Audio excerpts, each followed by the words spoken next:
एक multiple story building हमें Iran में नजर आ रही है। उस मल्टीपल स्टोरी बिल्डिंग में अभी तक बताया जा रहा है कि ये 3 अहम लोग निशाना लेके बाकायदा प्रिसाइज इंटेलिजेंस मालूमात की बुनियाद पे मार दिए। Pakistan is not Iran. अब इंडियंस क्या कह रहे हैं? इंडियंस अपनी हुकूमत को क्रिटिसाइज भी कर रहे हैं। वो कह रहे हैं जनाब कि स्ट्रेटेजिक क्लैरिटी होनी चाहिए। ईरान इजराइल के अंदर स्ट्रेटेजिक क्लैरिटी है। फिर इनके आर्मी चीफ हैं जनरल मोहम्मद हुसैन बाकरी, उनको शहीद कर दिया गया और उनकी जो अकोमोडेशन उसके ऊपर मिसाइल दागा गया। हम दुनिया की वाद एटॉमिक इस्लामी पावर हैं और हम सारी पावर जो एटम बम पूरा है वो अपने शहरियों पर ही चलाते रहते हैं। इंडिया के अंदर ये व्यू है कि पाकिस्तान को पूरी ताकत से खत्म कर दिया जाए, तो कोशिश कर लें। ये जो वॉर मॉन्गरिंग किस्म का माइंडसेट है ना इंडिया के अंदर, that's very dangerous for the peace. हमने ये देखा है कि धड़ाधड़ हमले किए गए और जिस तरह बहावलपुर में हुआ था, यानी एक मकाम को निशाना बनाया गया, उसके बराबर में निशाना बनाया गया। बिल्डिंग पे ऐसे हमला किया गया कि एग्जैक्टली पता था कि इस बिल्डिंग के इस वाले कमरे में है, तो वहां पे हेल फायर मिसाइल मारा गया जिसने पेनिट्रेट करके अंदर जाके अपना टारगेट अचीव। पाकिस्तान को भी अलर्ट रहना चाहिए, अलर्ट रहना चाहिए पाकिस्तान को। मैं आपको बात बताऊं, नरेंद्र मोदी ने कहा है कि अभी ऑपरेशन सिंदूर जारी है और उधर से ऑपरेशन राइजिंग लायन भी आ गया। आपको पाकिस्तान के हालात पे भी थोड़ी सी नजर दौड़ानी है, क्योंकि बारी बारी सबकी बारी आनी है और ईरान के बाद अगर किसी को लगता है कि पाकिस्तान का एटमी निजाम हमें बचा लेगा तो ये बहुत बड़ी गलतफहमी है। आपको अंदाजा नहीं है कि जिन लोगों ने डॉलरों के लिए माएँ बेची हुई हैं अमेरिका को, वो हर रात भी बेच देंगे डॉलरों के लिए अमेरिका को। और हमारे खुदा ना खास्ता एटमी जो सिस्टम है उस पर भी ऐसे हमले हो सकते हैं। नमस्कार दोस्तों, एक बार फिर से पूरी दुनिया का ध्यान मिडिल ईस्ट पर आ गया है। इजराइल ने ऑपरेशन राइजिंग लाइन के तहत ईरान के न्यूक्लियर साइट्स और उनके मिलिट्री लीडरशिप पर जबरदस्त स्ट्राइक की। रिपोर्ट्स के मुताबिक इस ऑपरेशन में ईरान के टॉप आर्मी कमांडर्स को भी टारगेट किया गया।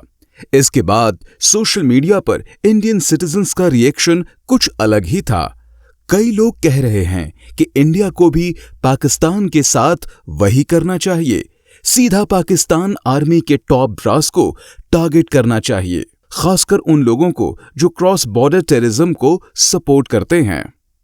लोग बोल रहे हैं अगर इजराइल अपने दुश्मनों को उनके घर में घुसकर मार सकता है तो इंडिया क्यों नहीं।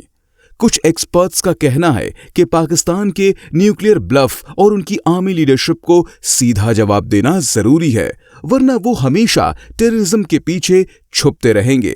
लेकिन दोस्तों, क्या ऐसा स्टेप लेना स्ट्रेटेजिक तौर पर सही होगा या इससे साउथ एशिया और अनस्टेबल हो जाएगा? आपका क्या कहना है? कमेंट करके बताएं और ऐसे अपडेट्स के लिए लाइक करें, शेयर करें और सब्सक्राइब करें हमारे YouTube चैनल को। दोस्तों, इस वक्त भारत के अंदर लोग ये बातें कर रहे हैं कि जनाब इजराइल की आबादी तो 10 मिलियन है, भारत की आबादी 1.4 बिलियन है, लेकिन दोनों मुल्कों ने हमले किए। इंडिया ने पाकिस्तान पे हमला किया और इजराइल ने ईरान पे हमला किया। फर्क क्या है? फर्क क्या है इसमें? जो ऑपरेशन सिंदूर जो था, आई थिंक उनका इजराइल का नाम राइजिंग लायन है, जो ऑपरेशन सिंदूर था वो क्या था? इंडियंस कहते हैं कि जनाब हमें पाकिस्तान को 15 दिन का एडवांस नोटिस नहीं देना चाहिए था। कई लोगों का व्यू ये है, हमें जब पहलगाम का वाकया हुआ था उसी वक्त हमला कर देना चाहिए था। और वो जो फिर उसके बाद 15 दिन के नोटिस के बाद वो जो कुछ दहशतगर्द कैंप्स पे हमले किए, हालांकि वो दहशतगर्द कैंप नहीं, वो मोहल्ले थे, गांव थे, लोग वहां रह रहे थे, मस्जिदें थी। इंडिया का मौक़िफ़ है टेररिस्ट कैंप्स, वो कैंप्स वो मतलब शहरों के अंदर कौन से कैंप्स होते हैं, मोहल्लों के अंदर। So India did every job what India could do. So कई लोगों का कहना यह है कि इंडिया का जो ऑपरेशन है वो सख्त होना चाहिए था पाकिस्तान के ऊपर। तो भाई कैसे वो अब ऑपरेशन सख्त करेंगे? तो पाकिस्तान क्या करता उस पर? पाकिस्तान क्या करता? पाकिस्तान भी उतने जवाब देता।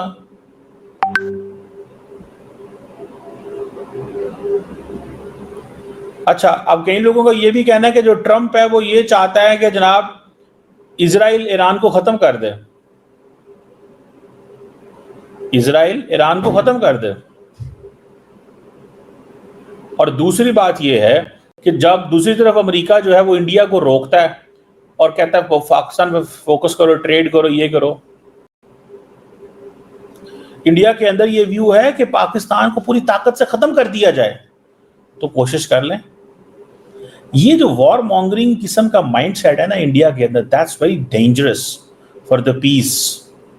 ये अमन के लिए बहुत खतरनाक है। मैं कब से कहता चला रहा हूं, ये एंड गेम तेहरान है, ये कुछ नहीं है। End game is Tehran. They want a regime change in Tehran. उनको भी पता है the people of Iran are good people. मैं फिर से ऑन रिकॉर्ड बोल रहा हूं, I love the people of Iran, I respect the people of Iran, right? I have nothing against Iran. I think it's a wonderful country with wonderful people. But theirs is a government of tyrants. और भारत में भी किसी को बोलने की हिम्मत नहीं है।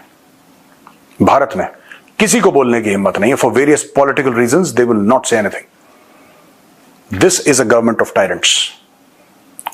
ये छोटी छोटी लड़कियों की जान ले लेते हैं कि इसने हिजाब नहीं पहना।